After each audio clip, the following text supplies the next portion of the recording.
Welcome to this explainer. Today we're tackling a massive, absolutely fundamental challenge that pretty much every single organization is facing right now. And here is the core problem. The world is just changing entirely too fast. I mean, think about it. The last 2 decades have brought about global shifts that are so rapid and so deep that traditional planning methods, the kind that rely heavily on past experiences and historical data, they are completely obsolete. Looking backward to figure out how to move forward just doesn't work anymore. You really can't navigate tomorrow's chaos using yesterday's logic. So how do we survive? How do we actually thrive? Well, we need a completely different approach. Okay, let's dive into this with a really powerful thought straight from our source material. When a person loses their way, they must have a map to show them the landmarks, and then they need a compass to determine the directions. Without a compass or a guide to show the way, a map is honestly just a piece of paper, and an organization's existence kind of becomes meaningless.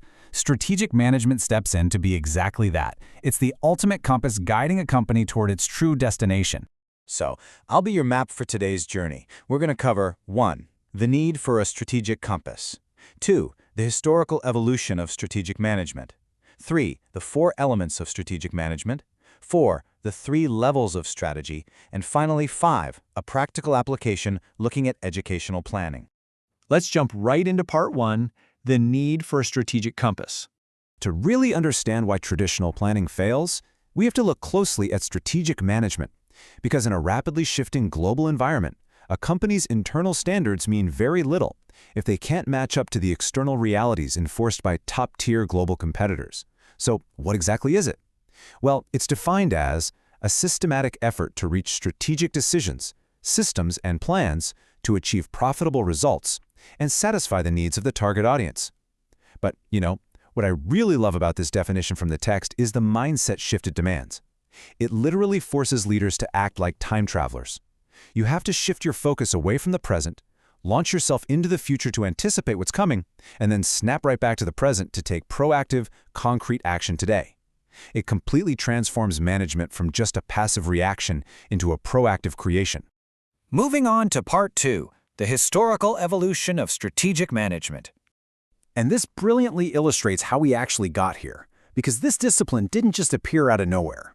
Back in 1962, Alfred Chandler fundamentally linked an organization's physical structure to its strategy. Then by 1976, Whelan and Hunger presented this really comprehensive step-by-step model. In 1985, Kenichi Omai published The Mind of the Strategist, which was a pinnacle work that shifted the focus over to value-driven thinking.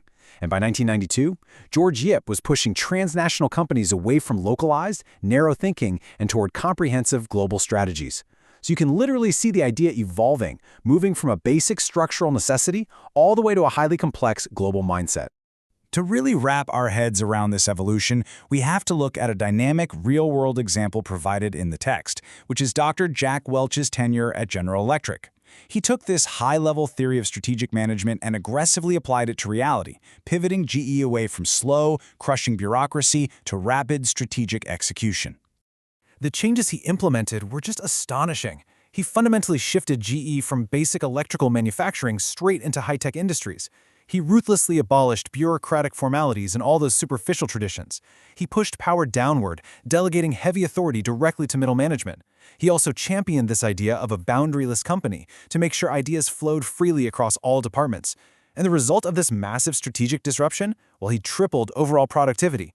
It neutrally and perfectly highlights the absolute power of strategic management when an organization fully embraces it. Let's look at part 3, the 4 elements of strategic management. So we've seen the history and the impact. Now let's transition from the history over to the mechanics. Let's break down the actual anatomy of this strategic compass. How does it physically work? It functions in a continuous, flowing 4-step sequence. Step 1 is environmental scanning. That's gathering your data. Step 2 is strategy formulation, building the plan itself. Step 3 is strategy implementation, actually getting out there and doing the work. And step 4 is evaluation and control, checking your results. The source material makes a really vital point here. Formulation is completely useless without rigorous implementation. Actually, implementation is almost always the hardest part because it requires deep shifts in organizational culture and structure. And remember, the cycle never ends. Your evaluation feeds right back into your scanning for the next round. Now, what's really interesting about this slide is how it breaks down that very first step, environmental scanning. We have to clearly juxtapose 2 totally different worlds here. On one side, you have the external environment. These are the uncontrollable outside forces like the economy, shifting political landscapes, and technological disruptions. These are what create your opportunities and your threats. On the other side, you have your internal environment, the completely controllable assets like your organizational structure, your corporate culture, and your resources.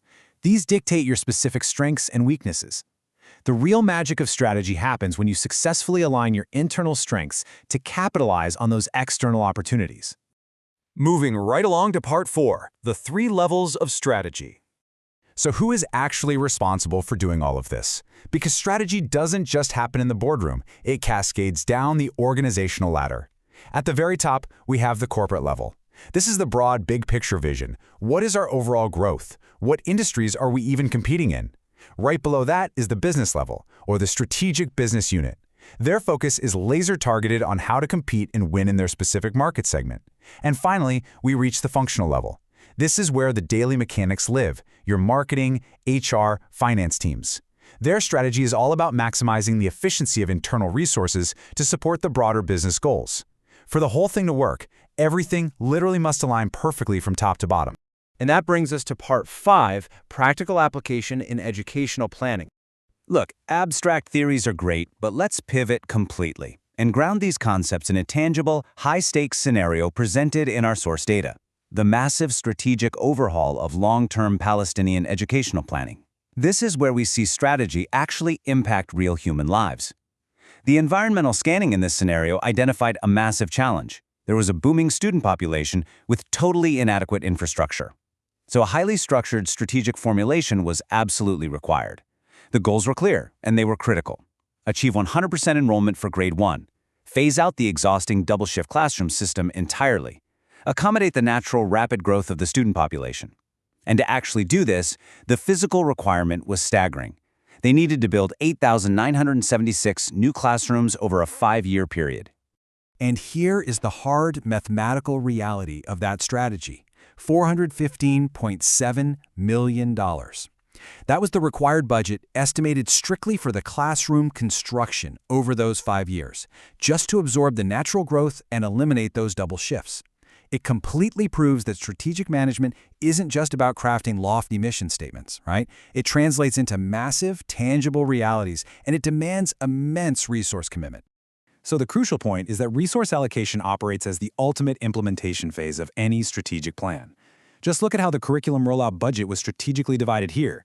You have $71.9 million allocated specifically for textbooks and educational materials over the plan's duration, another $5.4 million dedicated to the core development of the curriculum itself, and nearly $500,000 reserved strictly for measurement and evaluation systems, which perfectly proves that step 4 of our strategy cycle, evaluation, literally has to be budgeted for if you want to ensure success.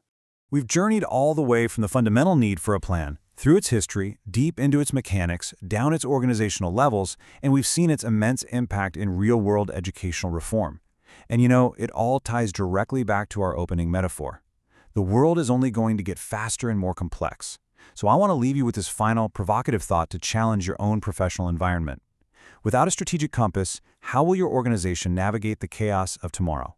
Thank you so much for joining me for this explainer, and keep looking forward.